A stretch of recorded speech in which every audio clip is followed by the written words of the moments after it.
It's me. Don't worry. I know you guys were confused why the guy's got a bucket on his head.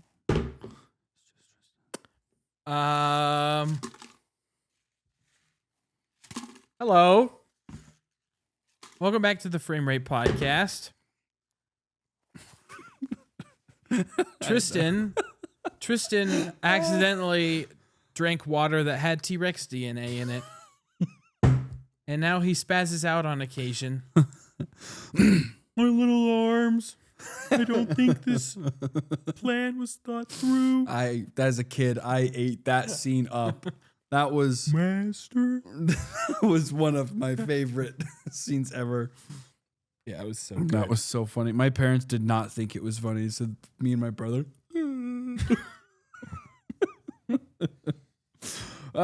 This set may look familiar. Down to the clothes. Because we thought it'd be fun if we wore the same things. The last time we recorded with this giant red plastic cup, the brand of which I cannot mention because we are not sponsored. Big Solo cup. You just said the brand. Oh, yeah. Not a sponsor.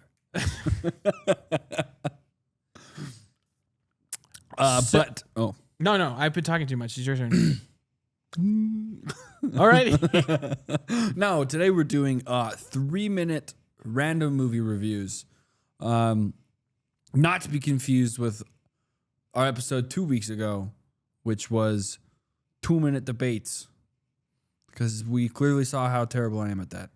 So we revised it to a form and format that I would not be terrible at. Just what the whole podcast is about. Hopefully. Taking a random movie and talking about it, which is what you come to us for anyway. So how this is going to go is, once again, we will be reaching into giant red cup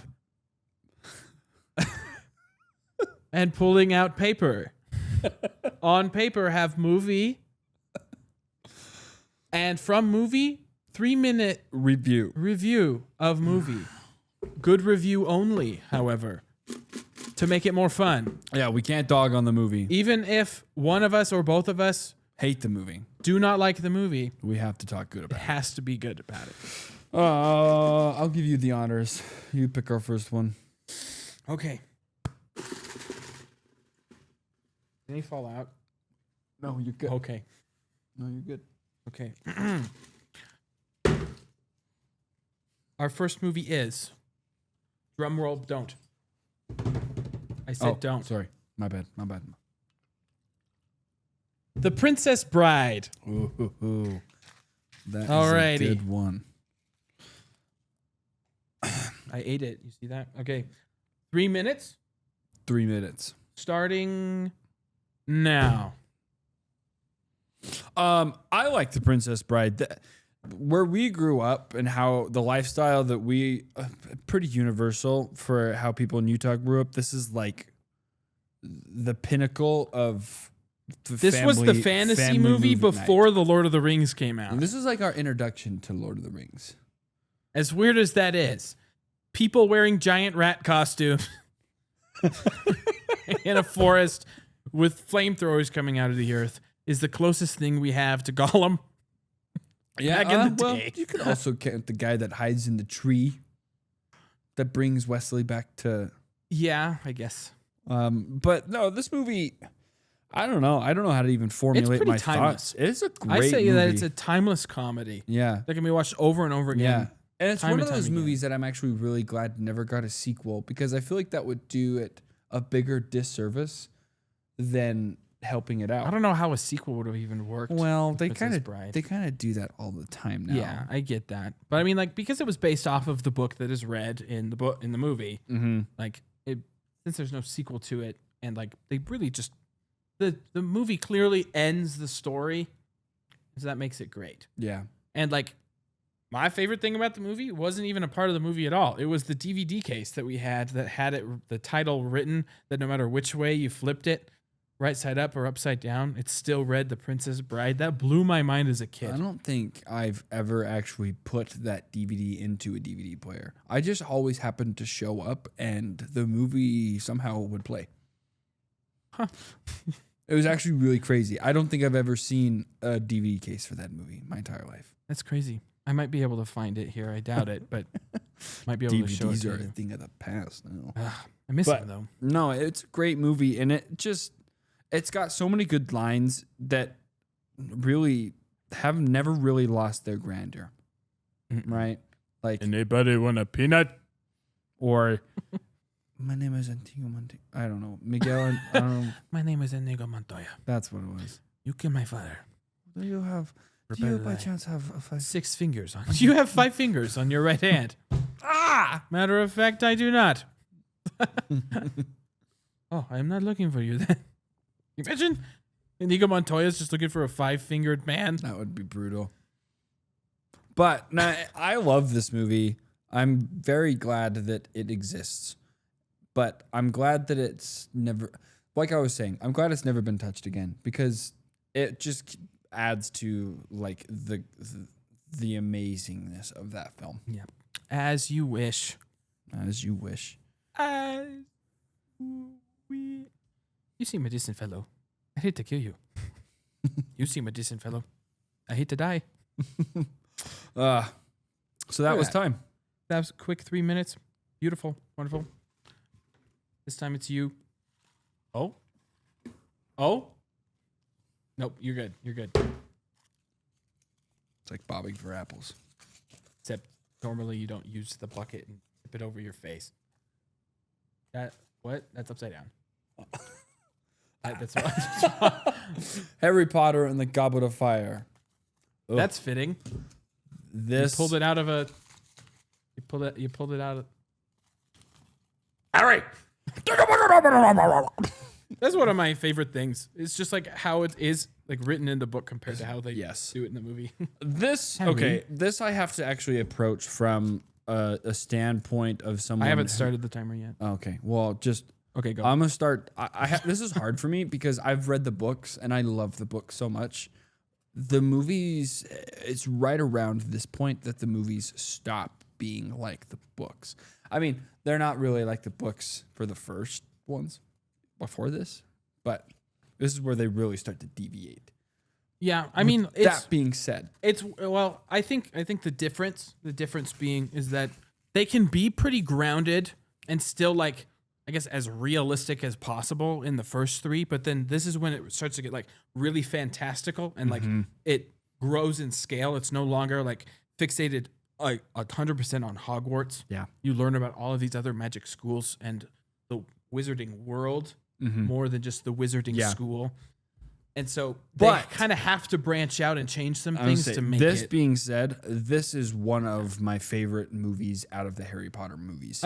I agree. Like, I really like this one, other than the hair. see, I actually, that's one of the. It's Ron's hair that I dislike the most. Harry with longer hair is fine. It's just, I don't know what it is about the mop on Ron's hair. That's fair. I just can't get with it. It just, there's a lot of things in this that I feel like are portrayed really good. Like, reading from an imaginary standpoint in your brain, like, there's a lot of things like the dragons and the egg that you're like, how does this work? And then you watch like the depiction of it in the actual movie and you're like, this is great. My favorite scene, one of my favorite scenes probably in cinema is like the whole like Harry finding out how to work the egg and then like the egg underneath the water. Like that, I don't know, just the When lighting. Moaning Myrtle tries to Like cozy up to him. the whole like lighting and the sound, it's awesome. I love that part. And then when they go underwater for that, like both the movie and the book, both those scenes, like they're awesome. Yeah, and Batman's in it. He is. Yeah, I have a very tight attachment to the Quidditch World Cup scenes at the beginning because I remember as a kid listening to the score piece from the Quidditch World Cup and like I'd be like dancing to the Irish part in my basement when I was little, and then it would change to the I think Bulgaria. I think that's what it. Yeah, the Bulgarian part, and all of a sudden everything got intense, and I'd like square up with my brother. Yeah. No, that I wish so bad that there was. If there's anything that I wish that we could explore more in the Harry Potter universe, both books and movies, it would be Quidditch and that stuff. Maybe they'll go into it more with the HBO That was series. so captivating. But anyway, that's time. This is fun. I enjoy this a lot. Hey, I'm much better at this. Okay. Oh, here. cave divers be like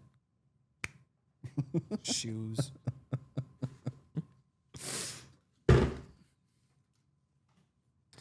Okay.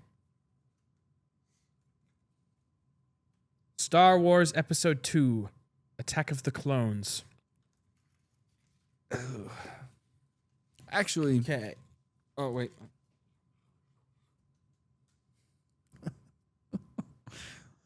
Three, two, one, begin. Okay. This one, understandably, is closer to the bottom of all-time Star Wars films. But this is the one I think, obviously, I definitely could be wrong about this, but I'm fairly positive that I watched this one more than any of the other ones when I was younger. It has the perfect appeal for a child. For for children. And like I think what they nailed more than anything is the ambiance of everywhere they were with this movie. Yeah. And obviously, like, the romance between Anakin and Padme is really strange, the way that it's written. The dialogue in this movie is very lackluster. We've already talked about this. People know this. But, like, I would argue that in terms of, like, the lore standpoint, this might be one of the most, if not the most important Star Wars movies. Well, and it's layered in there too. Like, it's a heavy film when you're talking just from the lore standpoint for Star Wars. Because, like, the Skywalker saga is the story of Anakin Skywalker. This is really like the first one, The Phantom Menace, is the beginning, but this is really where you watch the beginning of Anakin, who he becomes. Yes. And his journey that is put in front of him. And I have to, like, truly, I think that, like, the editing choices with the music is really, really good. When Anakin leaves his post from protecting Padme to go find his mother, playing Duel of the Fates over that just really, like, just really make good sure stuff. that you know, like, what he's doing right now is the beginning of his downfall. Yeah. And then Across the Stars might be John Williams' best work. I would agree. Well, and another segue, like, I know that this movie gets a lot of flack for the CGI. And I think that in a sense that is very warranted, because this movie, like, the first movie is The Phantom Menace is a lot of CGI, but this one takes it up to the next level. But in its respect, I actually don't think that the CGI is that bad. I think that it aged pretty well. I just think that, like, it was really difficult to do virtual environments in 2000, 2001 when they were making this movie. Yeah. And so the prequels get the most flack for how obvious the blue screen is. Yeah. When the actors are just walking around on nothing. But ultimately, I think that's actually one of my favorites, and it's the introduction of the clones. Yeah. And I love those. That's my favorite thing in Star Wars. But anyways, next one.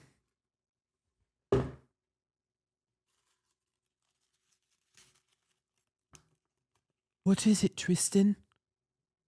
What's on the paper? I can't read. Oh. It's a Scooby-Doo movie, isn't it?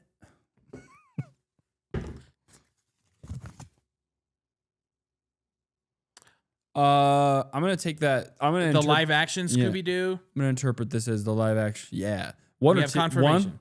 One. That's one. Okay. Good. Okay. Three, 2, 1. Actually, this is a perfect movie in my opinion. I know. haven't seen it in a really long time. I just like. Are you challenging me, Scoob?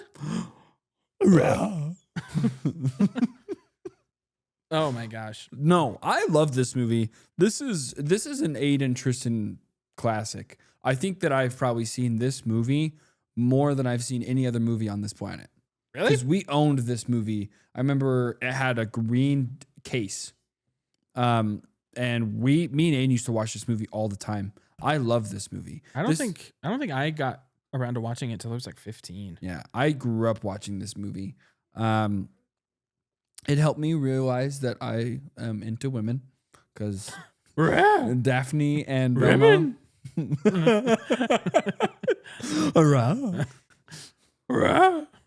I've got a hamburger here. A hamburger. Like Zoink Scoob. Raggy. A ruby rag. What more do you need to know? Do the whole review like Scooby Doo. Your grandma smells like cat poop.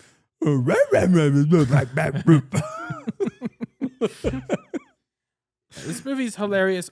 I mean, obviously, what's up, dog and dog keeping it real. I could go on all day. I love this movie. Aiden, if you're watching, you know that. Keeping it real. Yeah, obviously from like, a movie making standpoint, this movie was not out to win any awards. No. It was out to make money by reintroducing a beloved cartoon character into live action. And they were like, what if we made him dress up as a woman to disguise himself on a plane? And it works. This is a movie that I wish that they would get the cast back together for and do it again. Awesome. It was extremely well casted. All of them. They picked really good people to portray everybody. And didn't Matthew Lillard ended up voicing Shaggy in future? Yeah, Scooby-Doo he's projects, like right. I think he still is the current Shaggy voice, and like the Warner Brothers. Yeah, like Scooby Doo. Yeah, I know there's like Velma. You don't like Velma? No, it's terrible. Well, Linda. Oh, the show. The show. We were just talking about the character. No. It was like Linda Cardellini, man. No, the show. But I love this movie. Red movie. Right star. Giant sandwich. Anyway, that's time on that one.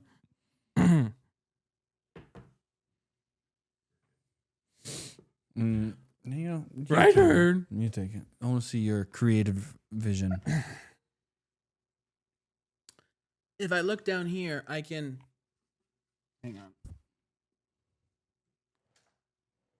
Does that look right to you?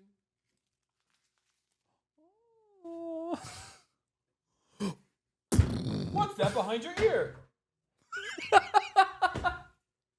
It's my mixer falling off.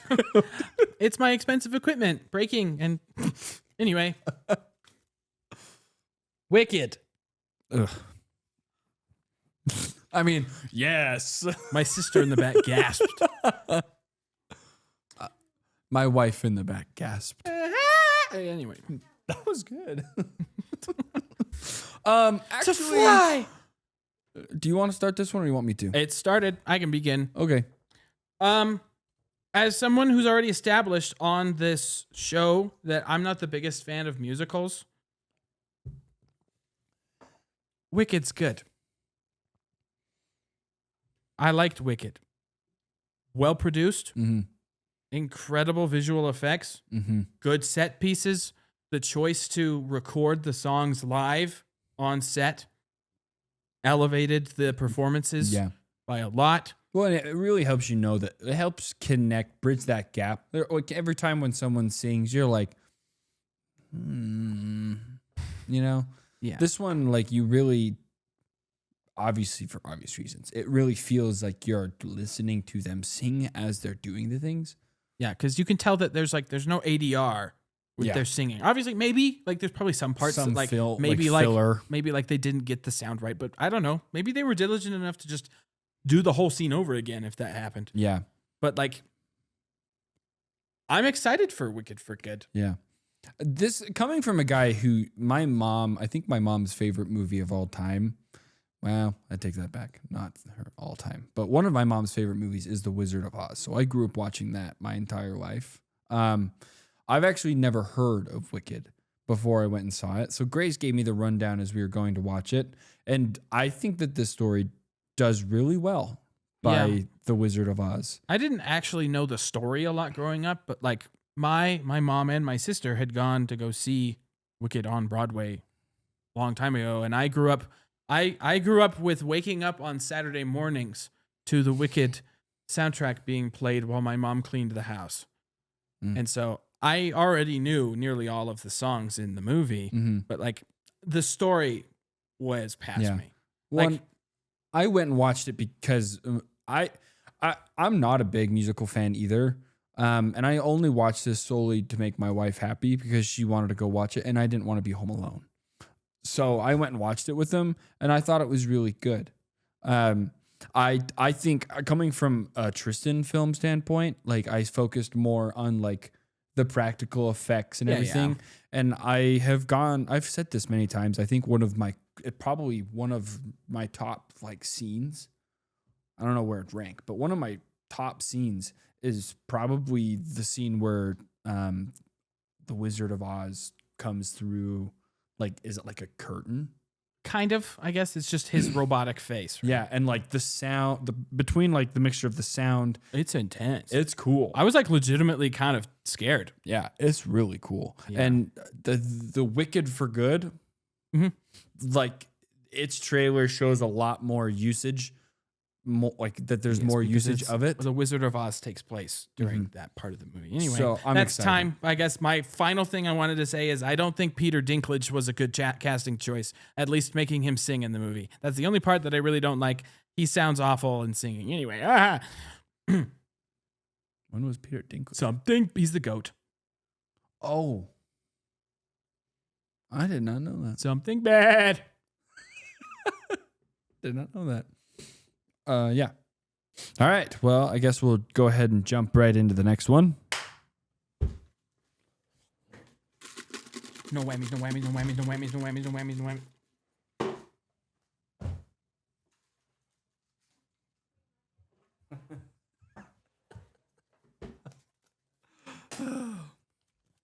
Here, you go ahead. Show it. I'm going to put this headphones back on. Anchorman. 60% of the time, it works every time. I'm not going to lie. That smells like straight gasoline. The very first time really tingles I saw nostrils. Anchorman was on an airplane. It was a red-eye flight, and it was about 4 hours long. And I had to spend half of that flight covering my mouth so I wasn't making noise and waking people up. Because that movie was so funny. Oh my gosh. Oh no! Oh no! They're coming in the back door! The children! Grab the children! That one is a really funny one. I'm in a glass case of emotion. It's Wow. it's so These funny burritos are because delicious, of but how they're super filling. it's so funny and it's just so stupid. It doesn't really have much of a direction. No. It reminds me of like it's definitely like it's not a Happy Gilmore movie, but It almost like an Adam Sandler movie, but it feels almost, I was gonna say, it almost feels like it's like an anti Adam Sandler movie. yeah. He does not end up with the girl. Mm-mm. The girl is disgusted by him. Mm-hmm. Yeah, and it's so good. I love I'm Ron Burgundy. and go yourself, San Diego. Oh my gosh. You just trashed. That's my chopper you just thrashed. Sorry, I overreacted. Tell me, is there anything you love? Well, yes, I love long walks on the beach and a nice cup of scotch. And my friend Baxter here. Well, this is happening. Baxter! You ate an entire block of cheese? I'm not angry, frankly. I'm impressed. Oh. That is a movie that needs to be watched by people because of just the sheer like raw comedy in that movie. Like I know that it is almost all scripted, but it sure feels like it's all improvised. They just like told Will Ferrell and the rest of the cast that this is 70s news anchor. My baby, gonna hold her tight. Gonna grab some afternoon delight. My buddy always said, when it's right, it's right. When everything is in the light of day. I'm almost positive my sister put that one in there because maybe once every 4 months that song will get stuck in our heads. And we have to let the other one know that we have that song in our head. I love that movie. I will happily recommend Anchorman to anyone and everyone. But that's time. Oh, shoot. That's a good one. I don't know if you could tell. We really enjoyed that movie. Don't know if it was evident.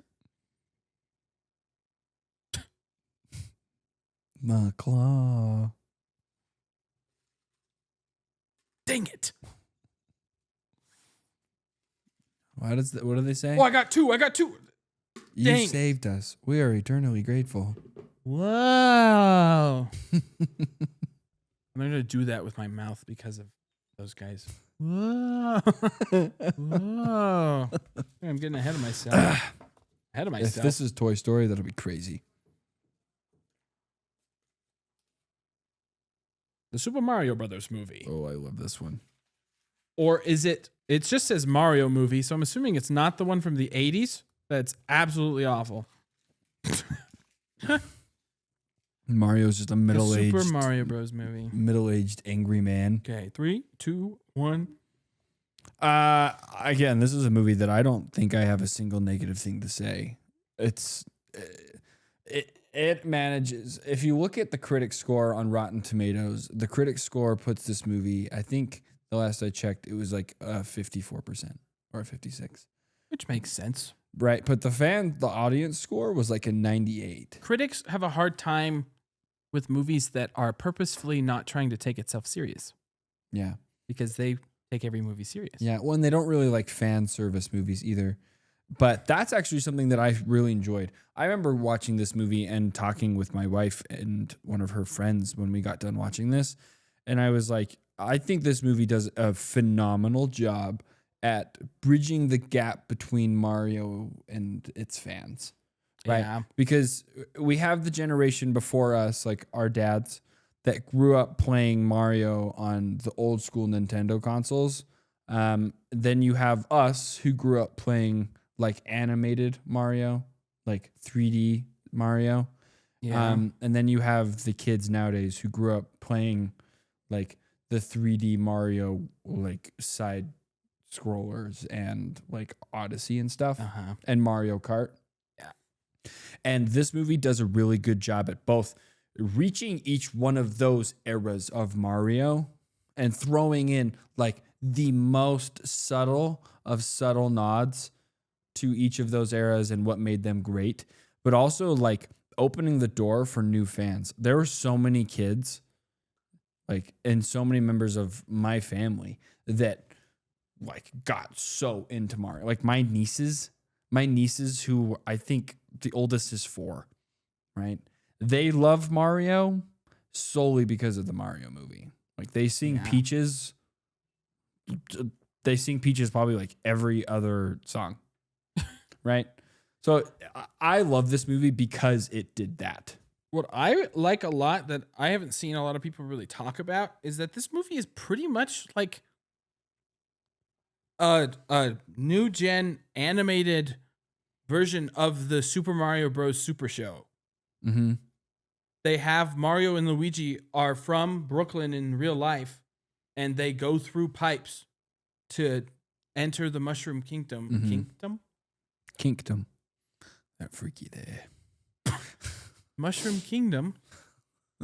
And they pay homage to that Mhm. at the very beginning with the commercial. And like, I have to say that like when I heard like Gusty Garden Galaxy and the credits at the end, I got a little emotional. That was me, but with the whole Mario Kart scene, like them flicking through the things and hearing the boom, boom, boom, boom. Loved that. Seth Rogen as Donkey Kong was actually a lot better than I thought it was It's going me, to be. a Mario. Just kidding. That's not the voice. Anyways, that's time. Oh, baby.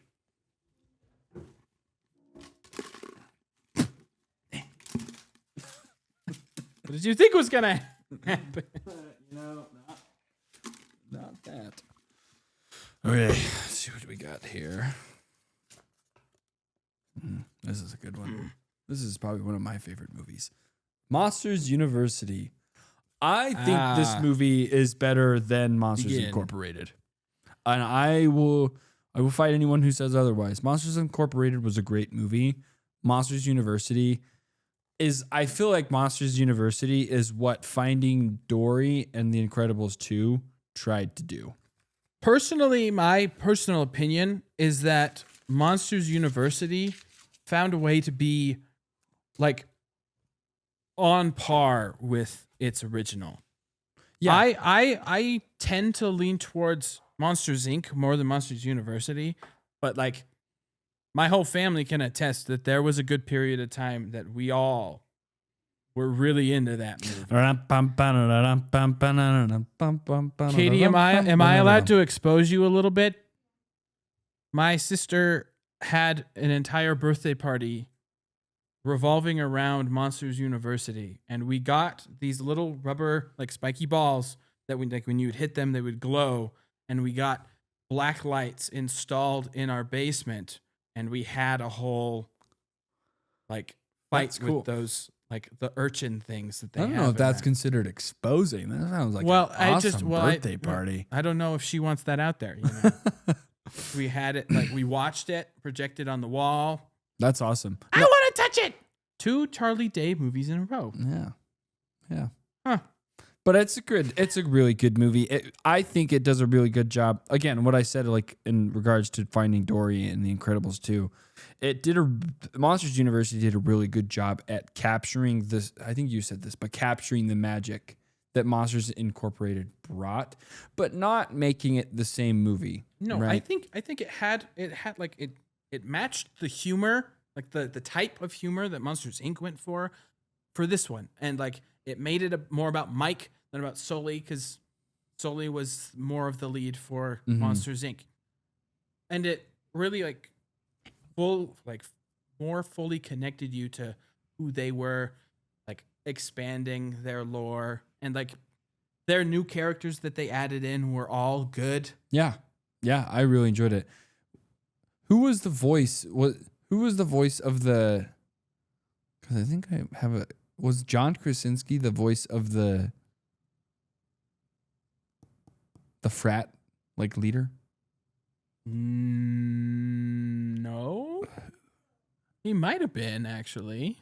I swear I it's don't somebody know. familiar. It might be actually. We'll get back to you on that. But I also think that it's awesome. I will give props to Disney's marketing department for continuing the greatest joke ever, and that is constantly covering up Mike Wazowski's face on every form of marketing. I think it's awesome. Even like the toys of Mike Wazowski, or like the CD where they put the barcode label right on his face. I think it's awesome. I don't believe I'm on a magazine. I love that. Is it? Who is that? Oh, is that who you were talking about? No, but the guy in the beginning who gives Mike Wazowski his hat, that's John Krasinski. Yeah, I knew that. I did know that. That's what I was trying to. A shout out to my wife for the assist. She was Dwayne Wade, and I was LeBron. Wait, I was Dwayne Wade, and she was LeBron. Wait, here, wait. Got it. Oh, okay. See, it came from the floor. Okay, sorry. LeBron! Ooh. Dunkirk. That's a good one. 3 It minutes. would have ruined the 3 scene. minutes. What? Would have ruined the whole movie.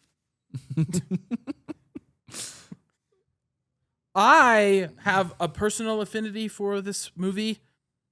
One, because it's a Christopher Nolan film, Mm-hmm. but again, because of how Nolan chose to document this really great event. Mm-hmm. I do know a lot of people that haven't seen this movie, but just pretty much like British soldiers trapped in France.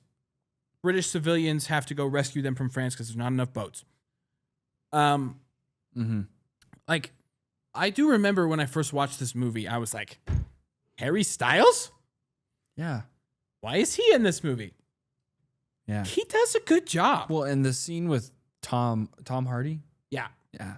He's the pilot, right? Yeah. Yeah. The way that this movie Great scene. conveys the same sequence of time, but in different segments. Mm-hmm. Like, you have the perspective of the pilot with Tom Hardy and Cillian Murphy, Mm-hmm. and you have the soldiers in Dunkirk in France on the shore, Mm-hmm. and then like to a degree you have and then you have the civilians coming from Britain to France, Mm-hmm. and like even though you're swapping between them, it's not necessarily in chronological order. And it's not. It doesn't throw off the balance of the storyline. No, it truthfully, like, Nolan figured out a way to take how to build the intensity of each moment, regardless of where it takes place in time, up to a climactic point where all three of them meet. All like converge at the same point. Yes. I went into this movie kind of thinking it was more of like a Saving Private Ryan film. So naturally, I was a tad disappointed when I watched it because the marketing made it appear so. But after I've watched it enough, like a couple of times past that, and even when I watched it, like I had a respect for the movie. It wasn't what I expected, but most of the time when that happens, I really don't enjoy the movie. But this one, I was like, I love World War II stories. I've gone on record many times saying that World War II was like the finest generation of humans to ever walk this earth, right? So I love any kind of telling of World War II. So I gobble that information up, and I have a huge respect for this story. And even though it's not what I expected, it's definitely in the end what I wanted. Yes. Great representation. And there's always a big giant tug on my heart when the filmmakers show it to like surviving members. Yeah, the officers that were a part of it. Mm-hmm. I enjoy that. That also is just the sign of that. Those signs of respect. Love that. But yeah, Moving on. How many do we got left after this? I don't know. Like Four? four? 4 left after that? Easy. Show the camera. The Greatest Showman. I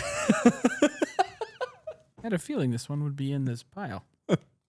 Anyway. Watching Trevor die behind those eyes. 3 minutes. Starting now. Trevor, go ahead, start us off. Hugh Jackman has pipes like no actor out there, Yeah, other than the ones that are trained singers, which Yes. I guess he is. he is. Yes, didn't he actually start out in plays before he got into acting? Probably. Yeah, I'm pretty sure. Yeah, with Broadway. Yeah, I've seen a little bit of him in Les Mis, and that's kind of why we've talked about this before. I really like The Greatest Showman. I hate musicals. So when I went and watched it, like I had seen part of him in Les Mis. So that's kind of the only reason why I stayed in the theater is because I was like, I know this guy can sing, right? The storyline, obviously, not an accurate representation of P.T. Barnum. But the movie storyline that it's going for, it's actually really good. I can't fault any of the performances. No. They all did a really good job. And they have I think they do, this movie is really good at being playful, I would say. Like everything and every like interaction between people is like a playful, fun interaction. There's hardly any like harsh overtones. There's obviously, other than like, discrimination. yeah, I was gonna say there's obviously big ones in there, but even like in those interactions, they find a way to be like, it's not that big of we can get past this, right? And it's got really good music. Yeah, I agree. The music is really good, and they find a way to capture what, I don't know. They do a good job at representing the messages that they're trying to tell through the music. And that's something that I feel like oftentimes is my quarrel with musicals, is that they'll bust out into song, but you're like, I don't feel the emotion behind this. I don't get this. Truth be told, to put this out on record, the biggest reason why I am not the biggest fan of musicals is the sing talking. Mm-hmm. The way of doing that in a song, and like the exuberance of like entering into a room. Like it just kind of bugs me. Mm-hmm. Like genuity is really big for me in my opinions, and like how I enjoy media. And so just hearing people like talk like this in the middle of their big piece, and then they belt it to saw, and I like get out of my face. You're in my face. But Back up. Don't enter through a door like this. New York. Yeah, I can't. But hey, if you're into that, good on ya. Everyone has their preferences. I didn't grow up with musicals. Lots of people did. Okay, well, I think we have time for one more. I think that we should honestly I want to see what we have left, and I want to pick one. Okay. Give me two of those. So our choices are Puss in Boots: The Last Wish, Space Jam, The Bee Movie, or The Polar Express. My vote's The Polar Express. I actually will go along with that one. Because I don't really Happy care July, for Space everybody. Jam. The Polar Express. 3 This minutes. movie actually gets ragged on a lot, and I actually have never understood the complaints. I can understand it, but I think I mentioned this just the other day. Actually, it came up in conversation somehow. But like most people get the uncanny valley effect from this movie, which the uncanny valley, for people who have heard it a lot and not understood it, it's where you see something that looks like a human, but you can tell it isn't real, and it creeps you out. Mm-hmm. It's usually with the eyes. The eyes will give it away, and Like, it creeps you out. A good example, I would say, is Coraline. Yeah, you can get the uncanny valley effect from. Yeah, that's probably like the most obvious. Yeah, the most Kind of 'cause they're obviously the most chasing that. referenced one is Polar Express. Yeah. But it was the very first like performance capture animated film ever. Mm-hmm. So for being the first of its kind, I think that the animation is actually pretty incredible. Yeah, The well- only time that I actually have really gotten the uncanny valley effect is the elves. Yeah, the elves. The elves, because they not only are they doing performance capture, but they're also like really changing them and squishing them down and making them all deformed. It's like, ooh. Yeah. But other than that, I actually really I loved this movie. I have a huge This is space in my heart for the Polar Express. this has always been a movie that come Christmas time, I have to watch it. It's one of my musts. Yes, or as me as well. Like it's one of my favorite animated movies ever. Mm-hmm. Like And I also it just again, Tom Hanks. masterclass. Yeah. Those are really good jobs. Shall we run through everyone that Tom Hanks plays in this movie? The obvious one, the conductor. He plays Santa Claus. He does the performance capture for the main little boy. Mm-hmm. He's the narrator. He's the narrator. He's the boy's dad. Yeah, he's the guy on the top of the train. Yeah, he's the ghost. Yeah. You're a dowdy! Oh my gosh. Yeah. What else does he do? Terrifying. Those are the ones I can think of off Those the are top the of my ones I can head. think of off the top of my head too. But like 90% cool. of 90% of the cast is him. So he does a really good job. And it's a really good Christmas film that it doesn't like draw too much into anything other than just believing in something that you want to believe in that brings you joy during the holidays. Right? Yeah. The music of Polar Express like throws me back into Mhm. being a child more than anything. I get Mhm. more nostalgia from the Polar Express than any other film. Mhm. I think I've Well, and the Polar Express was the first film ever that made me really. I mean, everybody wants to see the Northern Lights, but like watching them go across the lake, the frozen lake, and then at the very end, the Northern Lights show up when they get back on track. I love that. And then the get that. song,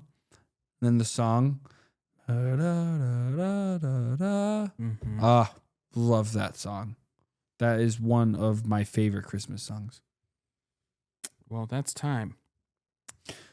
Yeah. And I think if any of you really want us to do, what was one of the other ones? Space Jam. Yeah, if you want to The B movie, we will do a B movie. just DM us and then maybe we'll do it. We'll think about it.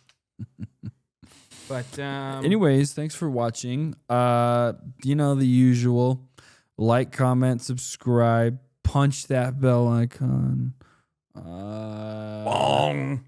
Share the podcast. That's another one we do. please. Yeah. Anything more you want to say? Nope.